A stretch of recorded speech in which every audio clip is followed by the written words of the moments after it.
तुम्ही 500 रुपयांचा परफ्यूम लावता आणि सुगंध 5 मिनिटात नाहीसा होतो का? चला यामागचं खरं कारण जाणून घेऊया. परफ्यूम हा फक्त एक सुगंध नाही, तर त्यामागे एक सायन्स आहे. ते म्हणजे फ्रेग्रन्स ऑइल कॉन्सन्ट्रेशन. यावरून परफ्यूमचे 5 प्रकार पडतात. फर्स्ट म्हणजे बॉडी मिस्ट किंवा बॉडी स्प्लॅश.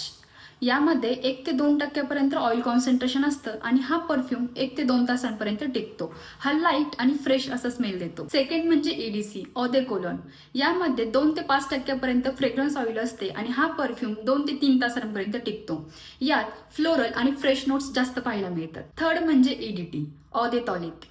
यामध्ये 5 ते 15% फ्रेग्रन्स ऑइल असते आणि हा परफ्यूम 4 ते 6 तासांसाठी टिकतो. डेली यूजसाठी हा बेस्ट परफ्यूम आहे. फोर्थ म्हणजे ईडीपी ऑ दे परफॉर्म.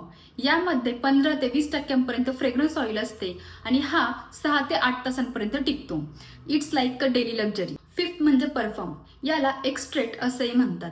यामध्ये 20 ते 30% फ्रेग्रन्स ऑइल असते. काही कंपन्या 35 ते 40% फ्रेग्रन्स ऑइल वापरतात. त्यामुळे या प्रकारातले परफ्यूम जास्त किमतीचे किंवा महागडे मिळतात. हा परफ्यूम 8 ते 12 तासांपर्यंत टिकतो. तुम्ही कोणत्या प्रकारातले परफ्यूम वापरता? कॉमेंटमध्ये नक्की सांगा.